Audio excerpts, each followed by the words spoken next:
Hi guys, and welcome back to World of Tanks, and it's well, getting towards the end of the British heavy sort of reviews. I've been going up the British heavy tank line, trying to give a few tips and talk about the various tanks in it, and we are now at tier 10, or one of the tier 10s. I did do a review of the Chieftain a while back when it very first came on, before I'd had a good chance to get to know it. So we'll do another one of that shortly, but for today we're looking at the original British tier 10 heavy, the FV215B. Now, a lot of people tend to go straight for the Chieftain, I've noticed, at tier 10, but the 215B does have its strengths as well, and they are both good tanks, but in different ways. Now, up until the Chieftain came out, this had, I think, possibly the fastest aiming time out of all the tier 10 heavies, maybe even out of all the tier 10s. But definitely the tier 10 heavies, and I think the most accurate tier 10 heavy gun as well. It is very accurate. But then the Chieftain came along with a better aiming time and slightly better accuracy.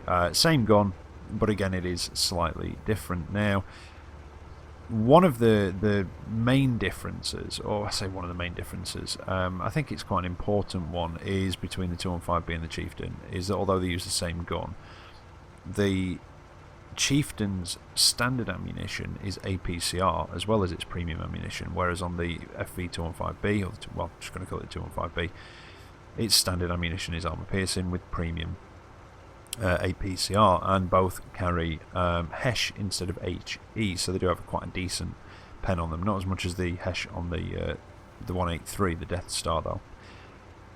Now, the thing with APCR and AP, and sorry, I will get into the actual review part in a moment, is basically, although APCR has a higher penetration and generally a higher shell velocity, it is worse against angled armor than armor piercing rounds, and also over range it tends to be slightly worse than armor piercing, because the penetration value drops off quicker over range with APCR than it does with armor piercing. So there is that slight difference. But let's have a look at the gun itself now. I don't have to go through all the packages because it's a tier 10, and generally tier 10s, there are a couple of exceptions, don't have any packages to unlock or put on it. So you get a 950 horsepower engine, you get the 120mm gun L1A1, so it's a similar 120mm gun to the one on the Conqueror, but there are some differences: better aim time, better accuracy, I think it is, and a better rate of fire. And I think better penetration, but I'll have to check that one. But anyway, you get a rate of fire of 6.9 rounds a minute. Now, the Chieftain does have a... I'm going to obviously compare this to the Chieftain, and then when I do the Chieftain one, I will be making the comparisons back again for people that just watch one or the other. The Chieftain does have a slightly better rate of fire. This has 259 pen and 400 damage on its standard armor-piercing rounds, 326 and 400... excuse me. That took me by surprise. 326 and 400 for its APCR, which are your premium, and 120 and 515 for your HESH rounds, which are your sort of HEs. So even though, like I say, it's not as high a pen as the 183 HESH, which is understandable, much bigger gun, it's still decent penetration for HE rounds. And especially, I mean, the sides of some of these tier 10s, 9s, 8s that you'll come up against, and definitely the rears of some of them, those HESH rounds can really make a mess. Great aiming time at 1.7 seconds. The Chieftain does have it beat at 1.5, but this is fantastic still at 1.7, and a very good accuracy at 0.33. You get a 38-degree hull traverse with a 34-degree turret traverse, so even though it is slower, it doesn't make a huge difference to it. The turret doesn't generally follow the hull too badly, and you get a very good 410 meter view range, which can become very, very useful. Now, where are we? Supplies wise, let's have a look at the costs. So 1,060 for your armor piercing, 4,400 for your APCR, and 1,200 for your HESH rounds. On the consumables, I've been quite boring with the standard two, just a small repair kit and a first aid kit, but I have put an automatic fire extinguisher on this, and that's because it's a front engine, and I have been set on fire a couple of times, which has also affected the skills that I've chosen for this. Now, equipment wise, I've got a vertical stabilizer and a gun rammer. You could get away without the vertical stabilizer, to be honest, because the aim time's so good anyway, but I just find it helps. It just helps with firing on the move as well if you wanted to, but you know, you could get away without it and replace it with something else. I've also got vents. Something I would possibly consider putting on here instead of either the vents or the vertical stabilizer, although I'd probably drop the vents and keep the vertical stabilizer personally, would be coated optics, because it has got a very good view range at 410 meters, so you can really take advantage of that with coated optics and situational awareness, and you can outspot just about anything, I think, on the battlefield. I don't think there's anything else with 410 meters, although I could be slightly wrong, so take that with a pinch of salt. Ammunition wise, doesn't carry a great deal of ammo. 27, 6 and 2, so what's that, 35 rounds? Yeah, it doesn't carry a great deal, and I have found myself fairly often as well, because it's got a good rate of fire, getting really down those armor piercing rounds and starting to get to sort of 3 left maybe. So yeah, there is that. I do find that I don't have to use overly many premium rounds though, so that's quite nice on this. Now, something else worth mentioning, the Chieftain gets higher penetration on its standard rounds, which are APCR, understandable, but it gets lower pen on its premium APCR rounds, whereas this gets higher pen on its premium APCR. But again, even though it's got lower pen than the Chieftain, I've not really found myself needing it as such. But they are, like I say, both good, but in different ways. The turret is fantastic on the Chieftain. Its gun's better, you know, sort of better rate of fire and accuracy and aiming time. Not by much, but it is there. But this has a much stronger hull. The Chieftain's upper glacis is very, very tough. Very thin, but very tough because it's very, very well angled. But this is a lot thicker, and it's got a decent angle to it as well. Skills-wise for the crew, well, I've not got a brilliant crew in it. As you can see, I've not got loads of XP on this. I've got a lot more on the Chieftain, but I am building the crew up. I've actually stuck my Boilermaker crew in here, Jim White, because of that last stand. Basically what last stand does is when you get down to 10% health, it basically acts as like another Brothers in Arms or vents on your tank when you're 10% or less health, so everything gets slightly better. You know, your rate of fire picks up slightly, aim time, etc, etc. So I thought it was a nice one to have on a tier 10. Sixth Sense, obviously. Preventative maintenance, definitely, because of it being a front engine. It really has helped getting that on it from getting my engine set on fire a lot. I've also got repairs on there, and again another obvious one. Maybe go for track repairs as well. And I'm training up situational awareness to take advantage of that. Very, very good. View range. Now, there are other skills that I would put on here, but I've just not been in it that much to build the crew up. Brothers in Arms would be one. I don't think you need safe stowage. Snapshot will be a good one because it's very accurate as well, so that makes it even better with the turning of the turret. Maybe smooth ride would allow you to fire on the move, but definitely before either of those, I would say preventative maintenance, obviously Sixth Sense, repairs, Brothers in Arms, situational awareness, and probably clutch braking as well, which would help. Now, module wise, and I'll try and give some tips while we're actually in the gameplay, but I will try and give some tips for penning these, obviously on the armor view like I normally do. We get a 2,500 hit points. Concealment is not very good, but about average for a tier 10 heavy at 0.08 and 0.04 on that stationary moving respectively. And you get 34 km/h at top speed. Now I think, let me just check, because I think the power to weight ratio is actually better than the Chieftain. No, slightly worse, and it's got a lower top speed, but the Chieftain has bad terrain resistances, if I remember. 1.2, 1.4, 2.1, and oh, let's just have a quick look. Probably should have done this before the video. Yeah, it does have better, but anyway, yeah, we know that now. So not quite as good a top speed as the Chieftain, slightly worse power to weight ratio, but not by much. But it does have better terrain resistance, so it does feel a bit nippier on the uptake, even though technically it's not. So it is a bit odd in that respect. But that 950 horsepower engine translates to 13.58 horsepower per ton, so not too savage for a heavy tank. 34 km/h, or 34.3 to be exact. 12 in reverse, but still there's that horrible 20% chance of fire, and it's a bloody big engine. It's in the front of the tank. Hence why I've got preventative maintenance and an automatic fire extinguisher. As you can see, it only takes up half of the front, but then it does extend back to more or less the beginning of the turret, and there is even a small amount of it at the back as well, so you're not even safe from shots from the back. Now, these were never produced. It was a tested modification of the Conqueror Mark II with rear placement of the turret. A lot of the time, I don't know if that was the case with this, the rear placement of the turret and the front placement of the engine was to actually try and increase crew protection, because there is physically more stuff to go through before the shell hits the crew or anything like that. I don't know if that's the case with this, because I think the driver is still in the front of the hull, so yeah, it doesn't really save him that much. Gun-wise, you've got 15 degrees of elevation, which is not great, so try not to let anything get too high above you. And 7 degrees of gun depression, which again isn't great, but I think that's what you had on the Conqueror as well. Kind of understandable because of the front of the tank, and I can't remember if you get more gun depression over the side.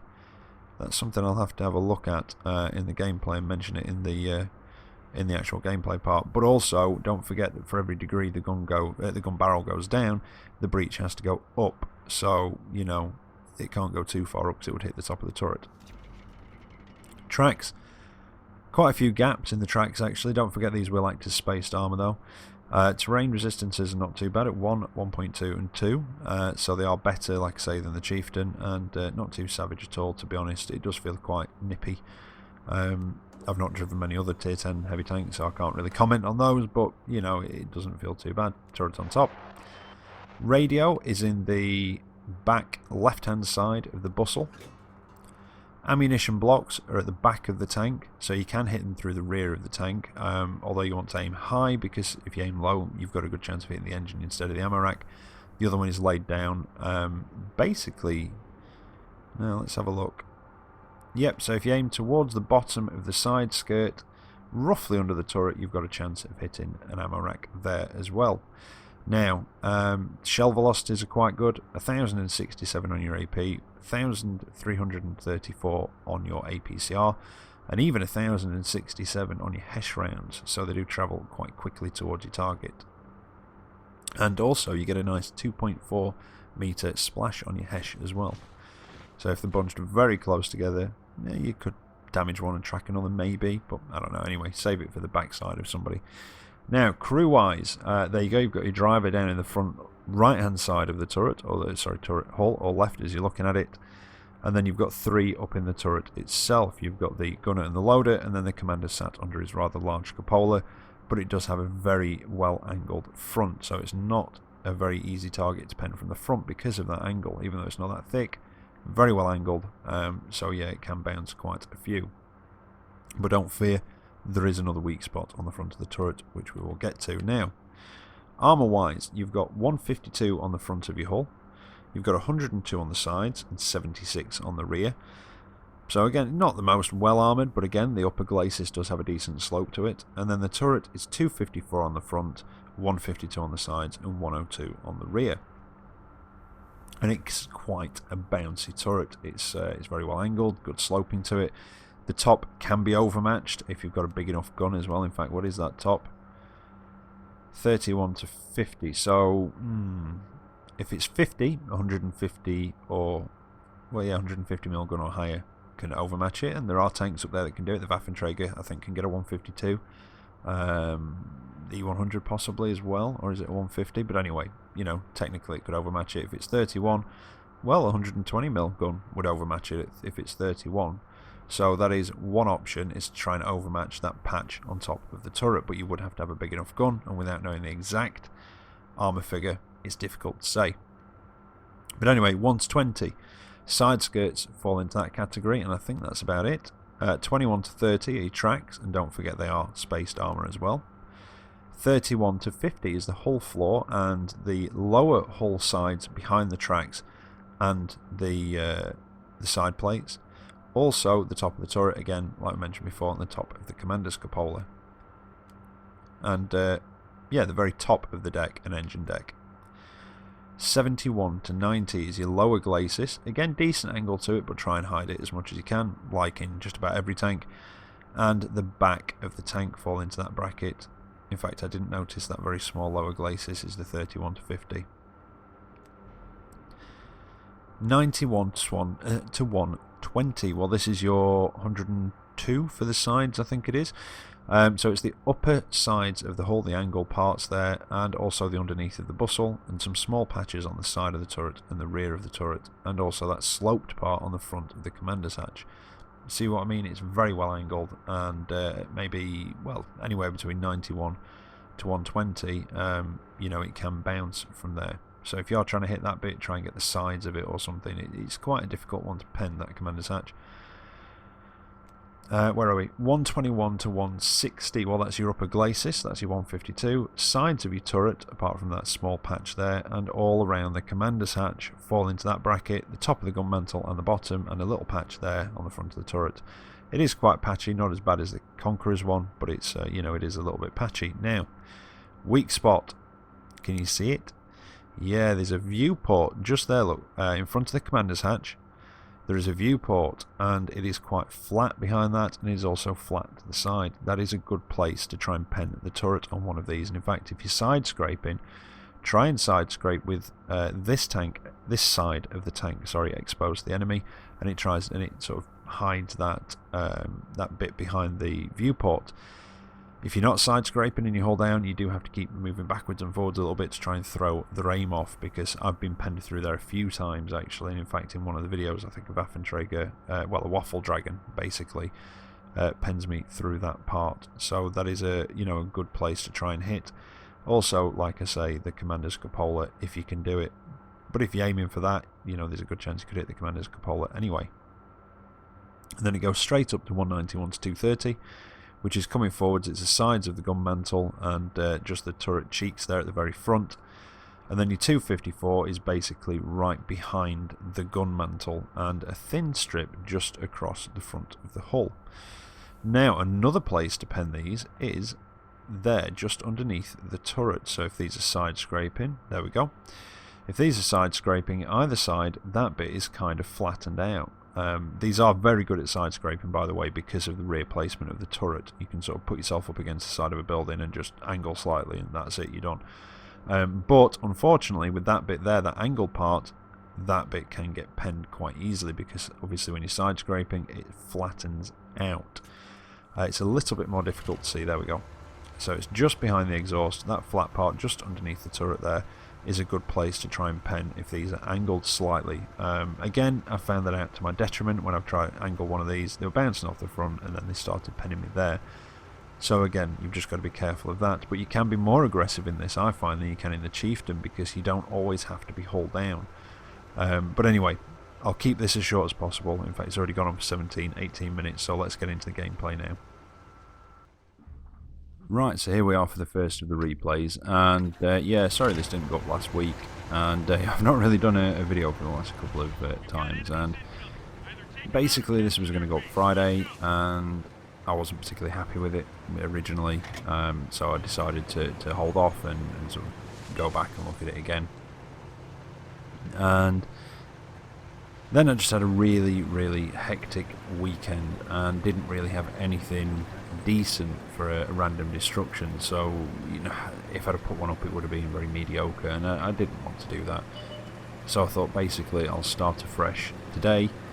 So here it is anyway, the FV215B review. Now, what I've found with this tank is, and you know, there might be people that agree with me, there's probably going to be people that disagree with me, and I don't know, I just find that you can be more aggressive in this than you can in the Chieftain. With the Chieftain, the hull isn't quite as strong. Obviously the lower glacis on this isn't as strong either, but the one on the Chieftain is quite big and not particularly well sloped, and even if it was, it's very, very thin anyway. So yeah, I do find that you can be a bit more aggressive in this. However, it also works very, very well as a long range, if you feel like it. I never really like to use it as such. Or a medium range sniper, because the gun's very accurate, great rate of fire, great aiming time, so it's very good for tracking targets that are moving and what have you, and you know, so obviously at range the accuracy is very good, so you're more likely to hit your target, and also it just increases your armor because penetration drops off at range, so you know, your armor is a bit more effective the further away you are from the target. And It also, I mean, obviously, you know, like a lot of tanks, it does work very, very well. Hold down, or if you can find just a small rise in the ground, it'll hide your lower glacis and angle your upper one a little bit more. You don't get great gun depression at -7, obviously the Chieftain has a lot more. But yeah, it can really just increase that frontal armor, and you can bounce quite a lot. Now, like I said before, you don't want to sit still when you hold down, because the you know, the commander's hatch is a weak spot and it can be penned. You know, it's got a very, very good angle to the front of it, and there's not a large area at the front to shoot at, but it can be penned, so you do have to keep it moving a little bit. Now with this one, the team originally, they looked to be spreading quite well, and then everybody seemed to just pile down towards the bottom end of the map and left this end quite open, and really there's most of the enemy team, it seems like, on the map coming around that top way, up in those hills over to the left, so that's why I've come back up this way. I didn't mean to bang into them. Now with the Chieftain, I don't want to talk too much about it. You know, you can be aggressive in the Chieftain, but it is more situational. If you've got a good place that you can get hull down, or be coming up over a rise, then you can be aggressive, but you really do have to be a lot more careful with your hull on the Chieftain than you do on this. But yeah, you know, I like this. I think it stands up really well. It's still a great gun, even though the Chieftain one is slightly better. It kind of detracts a little bit from how good this one really is. And the rate of fire is good, the pen's good, you know, accuracy and aiming time fantastic. And I'm just going to try and work up here with this T-57. And well, I hope he's watching, actually, because the guy in the T-57 turns out to be you know, a fan of the channel or one of my subs, so hopefully he'll be quite pleased that that I've used this one. Now you saw there I went straight through that ST1 or STI, whatever you want to call it. But the downside, obviously, to having a rear turret is, as you're going out around a corner, if you're not careful, you're going to expose a lot of your tank before you get the chance to shoot back. So do get used to maybe reversing out of corners, or pulling up to the corner and doing a reverse, you know, sort of a side scrape off it at first, just to see if there's anything there.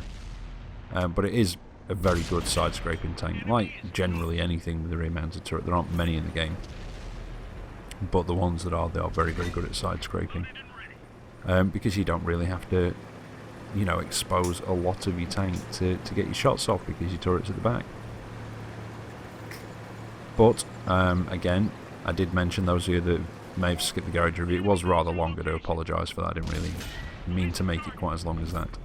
You do have to be careful of those angle parts just behind the exhaust pipes underneath the turret. You can see it there, because when you know, when you're side scraping, they do flatten out, and they're not overly thick. I think they're about 102, possibly something like that.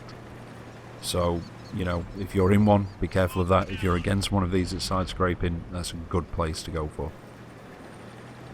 But unfortunately, it is just me and the T-57 left, so we are now in a bad situation. We've got surrounded. I didn't quite manage to ram the back chat, but if I can pull my hull round, hopefully I will. I might be able to bounce a few shots, but it looks like he's empty. Oh, and something else has come around behind us. That's not paying attention to the map, but all of a sudden I realise I'm on my own. And yeah, I'm done. Had an auto-loader behind me, was that. So unfortunately, that one did end in defeat. But I thought I'd use it anyway, because it does show some of the sort of features of it and some of its strengths and weaknesses. But I still came out of that with just over 3,600 damage done. A little bit of block, just over 1,100, and a bit of assisted on there as well. Didn't come top of the table. That honour was reserved for the Sierra Alpha in the T-57, I think. Is it Sierra Alpha? I think so. Preview screen's very small, but yeah, he had a good game, and it just came down to us two at the end, but it just wasn't to be. Now I think I've used 3 replays in this one for you, so it is a bit of a longer one, but I didn't want to just sort of do an 18-minute garage review and then 2 short clips. I thought that would have been a bit out of balance. Plus, again, it just shows you sort of both sides, you know, not both sides of it. It kind of hopefully shows you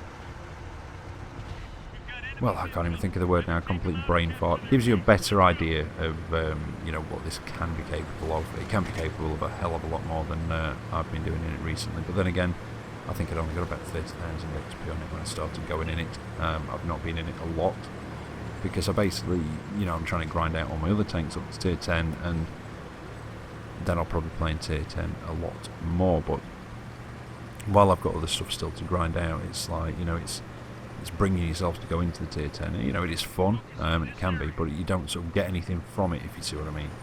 It's not like you're sort of progressing, so that's why I don't tend to go in as much at the moment. Although I do want to change that, because while I've been doing the review of this, I have been quite enjoying it as well. Now, I've put this one on. I cannot remember if in this match I had coated optics on. I think I may have put them on now, but again, I can't quite be sure. But I don't know if I had situational awareness fully trained, or if you even had it on at this point. I think I did, but maybe not fully trained. But I've kind of used this one because it can show kind of how strong this can be in a decent hold down location. But again, don't just find one and stay there. That's what you see some like American heavy drivers doing. Just find a hold down location and set up camp. Don't do that. Basically, try and put yourself in a hold down position wherever you are on the map. You know, it's just a case of learning the maps, learning where these places are. But yeah, you've got to try and make your sort of own luck. Try and put yourself in the best position you can wherever you are on the map. But with this one, I ended up very kind of front line, unintentionally in a way almost. Didn't quite mean to be the first one out there, sort of as far forward, but it worked out very well because, again, as I mentioned in the garage, very, very good view range on this, 410 meters. And, you know, with situational awareness and maybe coated optics or whatever, you know, you'll get that up to the magic number. I think the maximum is at 465 meter maximum. Your view range can go over that, but I think that's render range possibly, or the absolute maximum sort of spotting range, something like that. I think it's 465, I can never remember. But anyway, so I've come up to, well, as you can see, this sort of bottom south eastern corner. There's a nice rise just in front of me, and with the rear turret I'm just going to try and pull back and out, try and keep my hull hidden. I did over angle slightly there, so I was very lucky, and put shots in at these guys down there. I did take a hit from the Waffenträger, I think that was. So as you can see, you know, it's not invulnerable, and I don't know if that went through the commander's hatch or if that went through that that small flat part just behind the viewport that I mentioned. But I've got this small rise in front of me, and it's hiding my lower glacis. In fact, it's possibly hiding most of my hull. But if they do hit my upper and pen, I'm just going to push forward slightly so that it still hides my lower, but it you know, sort of increases the angle on my upper glacis. Now it does get rather frustrating at this point because it's a very accurate gun, and it's showing me that I'm aiming at that T30, I think it is, and I know it's through the wreck, but it's showing me as, like I say, as, you know, aiming at him and being able to pen, and I'm not quite sure what's going on. I think it is to do with the wreck, and I think it's just a bit of a glitch. It's not quite registering part of it properly, and it's just clipping that Waffenträger wreckage. But yeah, I still did keep trying though. Yeah, monkeys learn quicker. So move forward, get a bit of a shot off. I was going to go for the T30, but I thought no, take out the M103, and then hopefully I might get a shot at the T30 as he goes past. But he turned back off to the left and was out of my gun sights. Now just got the back of the STI, is that again? No. IS-4. Again, small preview, and then I take a big hit from Artie. A bit of a nasty one. I think he does the most damage to me in this game, actually. So I'm going to get out of there. I'm going for the T30 again. Just clipped his gun mantle, I think that was. But this is, you know, this is a fast-firing gun as well, and you can really get through your ammo. Got the side of the IS-4, there we go. That's him done. It doesn't help though when you miss a few shots because you've been an absolute, well, yeah, bit of a derpy moment. Now there's an IS-3. I've got the side of him, and yeah, it's no problem. He's done. And all that's left is a light tank who's up near our cap. And hopefully Artie might shotgun him, or that TD is going to get him. And there is the Artie left, and I've got a score to settle with him. He gave me a big smack. So I'll load up a Hesh round, because why not? It's Artie, he's paper thin. And these have got 120mm of penetration. There you are. Unfortunately, the only downside is that somebody had already hit him, so I didn't have the satisfaction of taking off more health. But I do like the 215B.